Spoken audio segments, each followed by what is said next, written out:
Into Thin Air is a book by Jon Krakauer. The story of this book is about an expedition that took place to the Mount Everest in 1996. Unfortunately, there was a great loss of life during that expedition.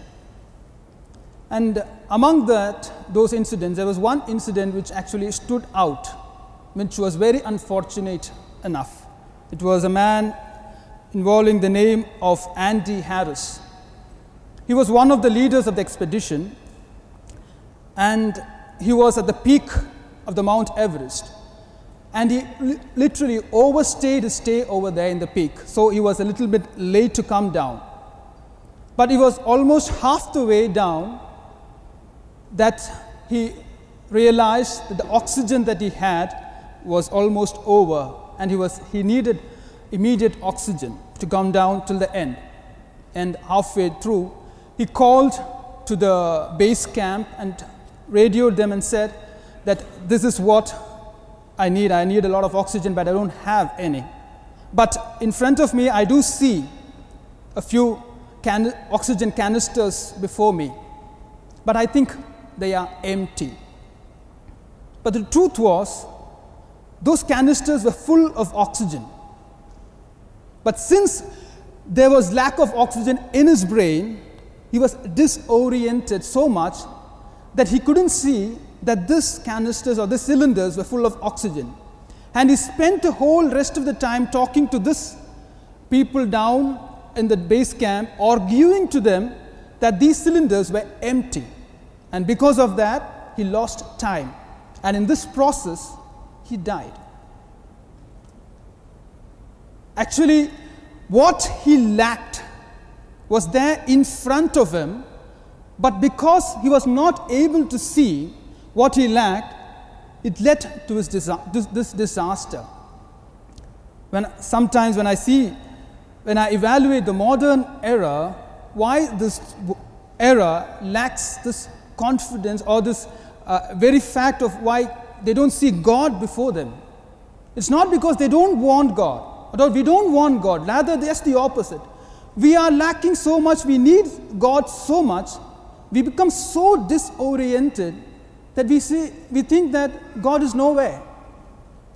And so disoriented, we even think that we don't need God. In the process, we lead to our own destruction.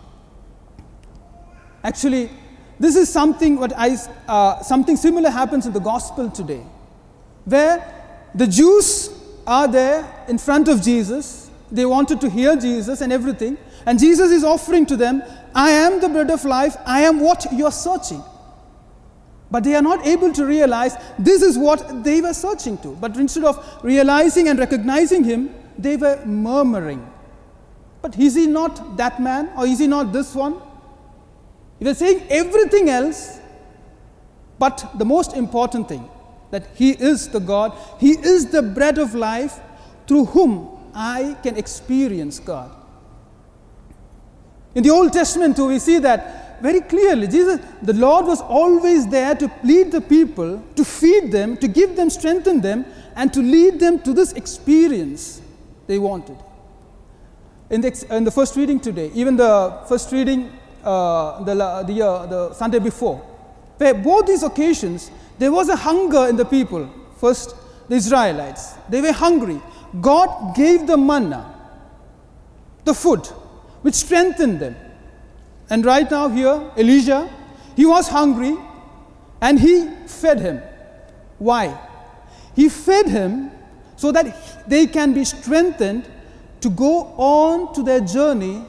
And as you know, both of them are going to a journey to the holy mountain, Horeb. And Elijah is also going to Horeb.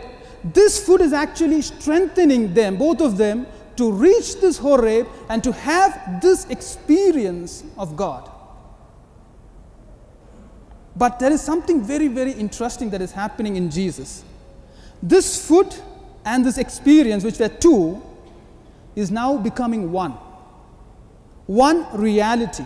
A food which was only a strength to go to this point to experience this reality, is becoming one through Christ in the Eucharist. Through the becoming, where Christ himself is becoming the bread of life, where we are strengthened, but at the same time, that's very bread, we are experiencing Christ himself. But of course, the question, why is that then I don't feel it? Why is that I don't feel this presence of Christ in this? And when I think about it, one thing that came to my as an example was this. See, for example, if you tie your hand or your leg with a tight rope, tied as possible, what happens? After some time, your leg or your hand becomes numb. You don't feel anything. Why is it? Because the flow of blood to that part has stopped. And because of that, you are not able to feel anything. It's not because the feeling is not there. We are not able to feel it because what is necessary to feel that is not there. Or as the psalmist would say, taste and see the goodness of the Lord. We do taste it every day, but why is it not we are not tasting the goodness? The goodness doesn't depend on what is the thing. It also depends on the one who tastes it. It's like, for example, you want to taste the sweetness of a grape. You put it in your mouth and want to taste it. Just before tasting this, what do? You take a very sweet candy, put it in your mouth, and your mouth is full of sweetness. And after that, you are taking the same grape and you are tasting it. It wouldn't taste. You will not be able to recognize the sweetness of this grape.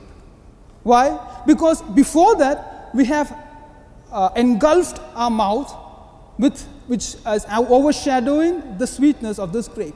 It is something like this that is happening. We are so much engulfed or so much held on by this world and everything that it actually blocks us from experiencing from what real goodness of Christ is. And especially, and this Eucharist, we every day do, and at least once in a week, we do come here and try to receive this. But where is this goodness? That depends on how far we are prepared to receive this. Actually, there is something that the Lord has before us to be prepared for this. That is the sacrament of the confession. But how far seriously are we taking it? The sacrament of confession, just to take these two analogies, is like cutting off this tight rope from our leg, or cutting off this tight rope from our arm, which is holding us. It's like that, where the world is holding us so tight, where the life of Christ is being blocked from entering our life. And confession, what it does, it is cutting it off, so that this life can flow back, so that we can feel that once again. Or the other example, where in our mouth, the sweet, if you have to feel the sweetness, you have to clean your mouth. We have to have our tongues clean in order to experience the real sweetness of the Lord. This is what a confession is all about. So that's why, of course, the Lord is giving himself as the bread of life. He is giving himself as his love and everything. But are we prepared to receive this? Are we prepared enough to experience this sweetness that the Lord is offering for us? My dear brothers and sisters, once again we have come to this altar, and we are going to receive him in this bread that he is offering, where he is offering himself. But how far are we prepared for it? Or are we prepared that we should be prepared for what is that we are going to taste?